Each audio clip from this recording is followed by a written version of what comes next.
actually, my first time I worked with a producer was Mike Varney back when I was doing the Racer X stuff. And I was really surprised because he suggested a couple small changes to the songs, and I was really terrified. You know, I didn't want to change my songs that I worked so hard on.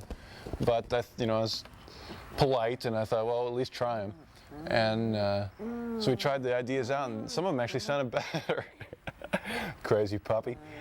And so that was an amazing thing for me to realize, that someone else could have an idea that actually worked. And so I thank Mike for that. And second producer I worked with was Kevin Elson, who we did all the Mr. Big records with. He's very cool, comes with lots of good ideas, and knows a lot about how to get good sounds onto the record and put all the instruments together. And a lot of times I just sit back and watch these guys, you know, because they've done so many more records than I have, and you know, I put in my thing, but make sure that you know, I keep their ideas in mind, and hopefully someday I can know what's going on myself.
Okay. It's always fun. Next song.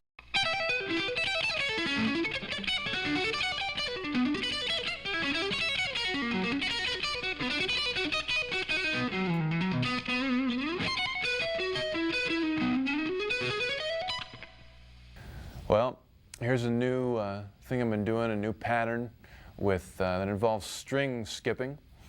It starts off with an E minor kind of shape, something like this. If you've seen any of my other instructional videos, you've definitely seen that before. It's got a couple little variations on it. I like the way it sounds. So let me play through it kind of slow. You can get the feel of it. It sounds like this.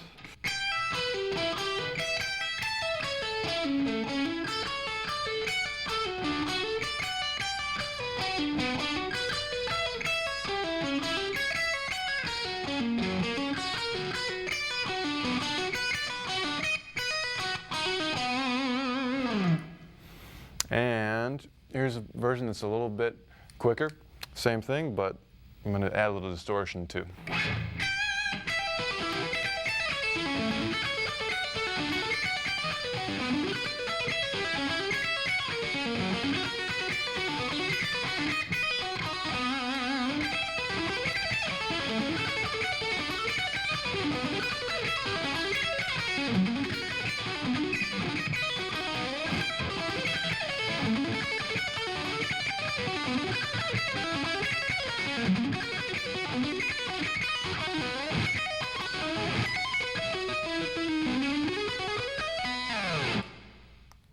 Now, to play things like this, it's not really as complicated as it might seem. It's just a lot of small things with the same pattern. The first one is that E minor one, and I don't even pick everything. I do a lot of hammer-ons and pull-offs. Here's the pull-offs, and here's the hammer-ons, and then I do a little pull-off thing here. You know, your basic old style electric guitar lick, that kind of thing. So the whole thing sounds like.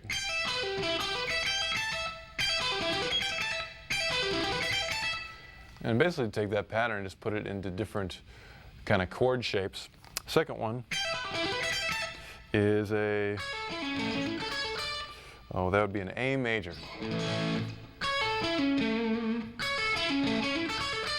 Next one's a D major. Then you got, that's a B minor, I guess.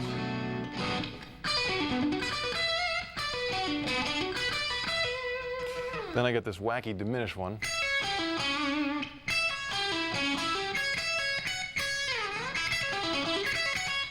And then I got a F sharp major. Then a B minor. Then I do a B major. And do a little pull-off pattern in there.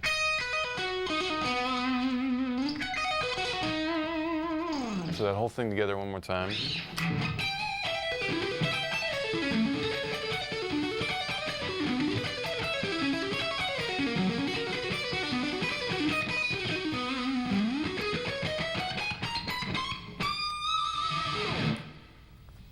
Of course, this is a string skipping lick, and you do just that. Like in that first section, you play the E string, you don't even do anything to the B string except make sure it doesn't make any noise. Then you go to the G string, and I actually do a lot of pull-offs. Makes it much easier for your right hand. And then you just skip on back.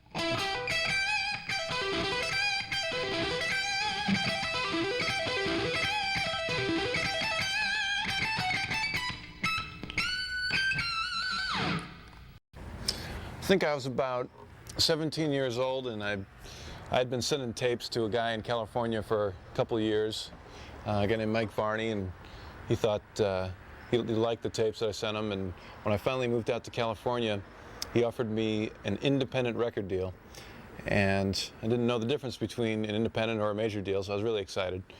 And did a couple. We actually ended up putting a band together called Racer X. I met the guys, met them all in LA. Some of them were going to GIT, the school I was going to. Some of the other guys I just met through Mike Varney. And we did the first record up in San Francisco. Took about a week or 10 days to do it and mix it really fast. We rehearsed a ton, so we didn't need to do a lot of second takes or anything. Rehearsal saved us money there. It's a good idea. And we did a couple more records. Played a lot of live gigs. We were actually at one point one of the bigger live bands in LA, but for some reason we had a hard time getting out. And we seemed to do well as far as we could drive. We drove to San Francisco, did good there. Drove to Phoenix, did good there, but we needed some new cars or something. Then one day Billy Sheehan gave me a call, and he just initially wanted to play some copy tunes. So I went over to his house, and we both knew all these accept tunes, and we were kind of surprised that we both knew those, because that's sort of an obscure heavy metal band, but we were both into them. And we got to talking about putting a band together, and we found Eric Martin and Pat Torpey, started rehearsing, did a demo